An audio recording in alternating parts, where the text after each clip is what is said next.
In this topic, I want to discuss cherry picking data. And now, maybe this might not mean a lot to you, but it means a lot to me. And what I want you to focus on is this. You want to measure how well your company has been doing this year as a measure for its overall health. Fairly simple. By tracking revenues over the last 6 months, you've noticed that you've just been making a ton of money. The plot shows your intuition. Are you being misled? Let's go ahead and look at the data that we have here. We have some revenue stored in a Parquet file. We get this data frame. We look at the last 6 months, and then we create a plot around that. Let's go ahead and take a look. Okay, so I can see my last 6 months of revenue. Everything's on the up and up. I'm making $35 million a day, up to $37 million. It's just profits all over the place. Are you being misled here? I'll even give you a hint. What is this y-axis here? Do we typically see daily metrics behave like this? Am I really making $35 million every single day? All right, and here is the answer. No. I'm probably not making $35 million a day. We can actually look at the behavior of this line and see this kind of jagged incremental walk. What this tells me intuitively is that these are not just daily samples of my revenue. This is in fact a cumulative y-axis, meaning that we have autocorrelation in our signal. The tomorrow's revenue is very well predicted by yesterday's revenue. And so, we need to be sure that we do not mistakenly use a non-cumulative label when we're talking about cumulative data. I'm talking about all of the revenue I have made to date over the last 6 months here. Additionally, the daily deltas are actually not represented here. So this is kind of falls into or folds under feature 1. And lastly, we only show 6 months of data without any history.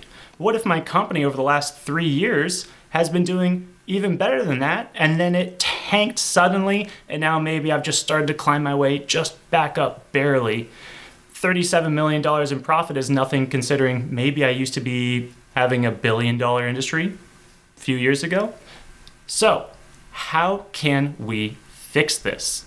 Well, if we take our same premise, take our same data set, and we examine these most recent 6 months as we did before, you can see that just by simply swapping my Y label here, that's currently revenue, when in fact it should be my cumulative revenue, well, that creates a sort of quick and easy solution to this problem. But I don't think it's that interesting. I don't think we've increased the quality of this graphic by very much just by changing or adding a Y label. I think something that might be informative is not only showing how well we are doing overall cumulatively, but also how well did we do each day. And now what we're doing here is we're increasing the amount of information provided within a graphic. You can see here that now there are bars representing the daily net gain or net loss of my revenue. And so I can do a little bit more with this. From this graphic, I can start drawing conclusions about what months we're doing better or worse, or what weeks we're doing better or worse than others. And it's very clear because I have a 1 bar per day outlook on my data. And so just by adding in a second supportive plot, we have increased the volume of information that we're able to communicate. Now, the thing I want to focus on is the main takeaway of this plot is still the same. It has not changed. Essentially, we have not drawn too much attention away from the very high cumulative y-axis here. And so we still end up at 37 million, and that's what your eye is drawn towards. It's drawn towards that peak in our line. And so whenever you're creating data visualizations, I often find it very effective to draw what are called marginal plots, or plots that lie on the outskirts of some center focal point. And this is what I'm doing by squishing my bar plot just down. It's about a third of the height of my line plot. I really want you to focus on how well we've been doing over these past 6 months. And if you want to dive deeper in the data, well, it's there for you. This creates a context for the charts. Charts without context can cause you to draw misleading conclusions. And so when conveying results, I think it's always important to include context. And so if we were to relook at this chart and say, oh no, this is a different section of time. This is everything leading up to 2019, or maybe the last 6 months before 2019. We see that there was a huge drop. Started at about 40 million, dropped to about 32. The question becomes, well, if revenue is down, should we panic? I will never know the answer to that question unless I have some context. Now, with that context, maybe I have information on my competitors and I know how much they've reported in earnings. Now, if I plot my competitors, I can start to see, okay, maybe I shouldn't be panicking. I know it's not something that's unique to my company. I see competitor 1 in orange and I see competitor 2 in green, and they all follow the exact same trend, so maybe it's not too big of a deal. But by including just a little bit more context, if I have a third competitor who's actually doing fairly well, my questions start to change. I don't start thinking, oh, the economy is doing poorly, everyone in this industry isn't doing well. I see competitor number 3 is also doing very well for themselves.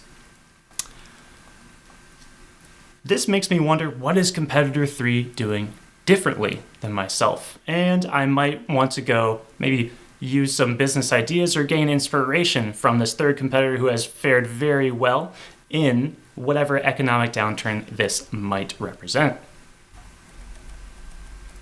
I think there's also a very important question that was brought up. The y-axis here does not start at 0.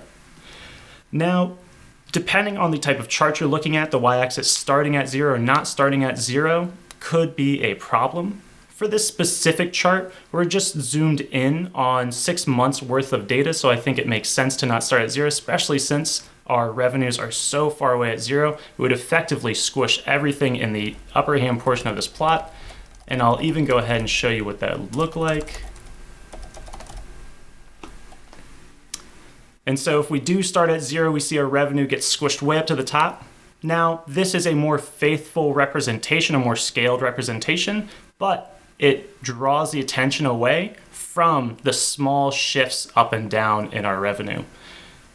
Because I would consider probably this is about $5 million difference, maybe $8 million difference increase from the beginning of the month to the peak.